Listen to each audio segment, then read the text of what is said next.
জয় হিন্দ, জয় ভারত, ভারত মাতা কি জয়। নমস্কার, আমি Chandan Mondal, all India driver. তো দাদা ভাই, আমি ওয়েস্ট বেঙ্গলবাসী, অল ইন্ডিয়া ড্রাইভার। তো আমাকে সিভিল করেছে মমতা ব্যানার্জি, কারণ 2017-তে টাটা, লিলেন, ভারত বেঞ্জ, আইচার মিলে একটা কেস করে যে আমরা যে গাড়ি বানাচ্ছি সেই গাড়িগুলোকে 20 টন পাসিং আছে, 12 চাকা গাড়ি 25 টন করা হোক, 14 চাকা গাড়ি 25 টন আছে 30 টন করা হোক। তো যথারীতি সুপ্রিম কোর্ট সেটাকে জাজ করে দেখে 2018-তে যে না, গাড়ি আমাদের ইন্ডিয়ায় যা বানানো হচ্ছে এই গাড়িগুলোকে পাসিং দেওয়া যায় বলে পাসিংটা 2018-তে সুপ্রিম কোর্ট বাড়িয়ে দেয়। সেখানে দাঁড়িয়ে এই টাইনি, এই রোহিঙ্গা, বাংলাদেশি, মুসলিম, আল কায়দা, জঙ্গি মুখ্যমন্ত্রী পাসিংটা আটকে দিয়ে আমার মতো বাপমা হারা ছেলে, 1.5 বছর বয়সে বাপমা হারিয়েছি, কিন্তু আজকে আমার গোপদারি সব সাদা। আমি 6 বছর খালাসি করেছি। আমি আজকের ডেটে 32 বছর গাড়ি চালাচ্ছি, 38 বছর গাড়ির লাইনে অল ইন্ডিয়া ঘুরছি। আমার ব্যবসা এই টাইনি নষ্ট করেছে।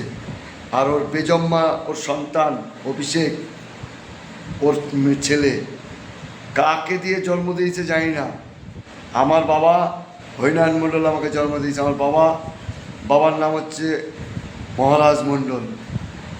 কিন্তু আমি যে সিভিল হয়েছি, আমার সঙ্গে আমাদের বেঙ্গলের প্রত্যেকটা লাখ লাখ মালিক, 12 চাকা 14 চাকার মালিক সব সিভিল হয়ে বসে আছে ঘরে। যাদের কাছে লাখ লাখ টাকা ছিল তারা আজকে ঘরে বসে গেছে, ব্যবসা বাণিজ্য শেষ, সিভিল হয়ে বসে আছি। তো শুভেন্দু অধিকারীজি, আপনাকেও বলছি, আপনি বিজেপিতে এসেছেন, আপনাকে আমি সাপোর্ট বহুত করেছি। বিজেপি আমি করি, আমি সনাতনী, আমি হিন্দু। তো সেখানে দাঁড়িয়ে আপনি তখন কিচ্ছু বলেননি। তো আমরা যে সিভিল হয়ে গেছি, প্রত্যেকটা গাড়ি মালিকের জন্য আমি বলবো, কারণ আমি খেটে করেছিলাম। আমি 12-14 খানা গাড়ি কিনেছি, তার মধ্যে আমি লাস্ট একটা সুপার এসি গাড়ি টাটার আর একটা 12 চাকা গাড়ি আমি 9 লাখ টাকা ডাউন করে আমি 34,000 টাকা কিস্তির একটা গাড়ি নিয়েছিলাম 12 চাকা। আমি বম্বে, কলকাতা চালাতাম, ব্যাঙ্গালোর টু ইম্ফল, আইজল, আগরতলা চালাতাম। আমি কিস্তি দিয়েও 34,000 কিস্তি প্লাস 30,000 টাকা, 64,000 টাকা প্লাস 30,000 টাকা হচ্ছে টায়ার কাগজ, 34,000 কিস্তি, 20,000 আমার সংসার।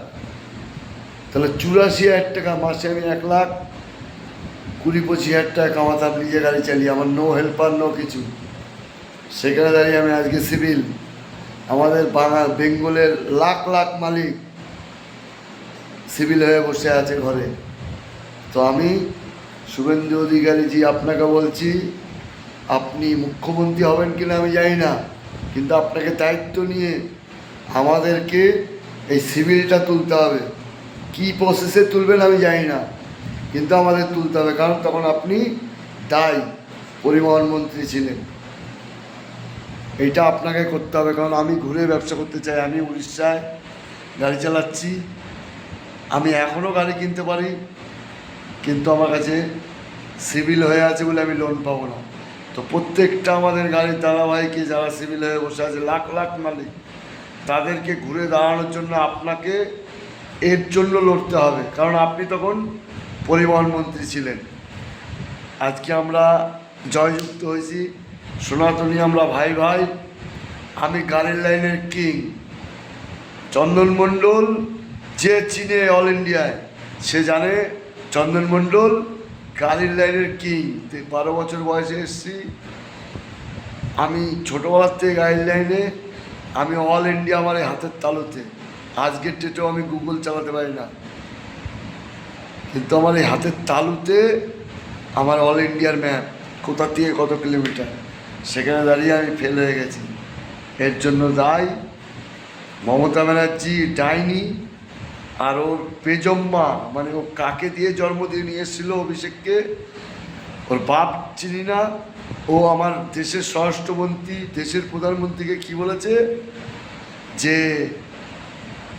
বাপের দম থাকলে খানকির ছেলে তুই বেজম মা, তোর বাপ ঠিক নেই, তুই এবার আয়, তোর সামনে আর নেই তোর কাছে পুলিশ, তোর শ্যাটার কাঠ নাড়ানো হবে, তোর মাকে পচিয়ে মারবো, আমি মারবো না, আমার সংবিধান মারবে।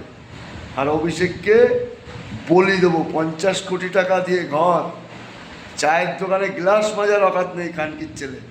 আমার মেয়ে MBA করেছে জার্নালিজম নিয়ে, আমি গাড়ি চালিয়ে খালাসি করেছি। তো তোর ব্যবস্থা এবার নেব। আর শুভেন্দু অধিকারীজি আপনাকে বলছি, আমাদের সিভিল তুলতে হবে, নাহলে আমরাও রাস্তায় নামবো, যা হবে হবে। এই বলেই রাখছি। জয় হিন্দ, জয় ভারত, ভারত মাতা কি জয়, হর হর মহাকাল।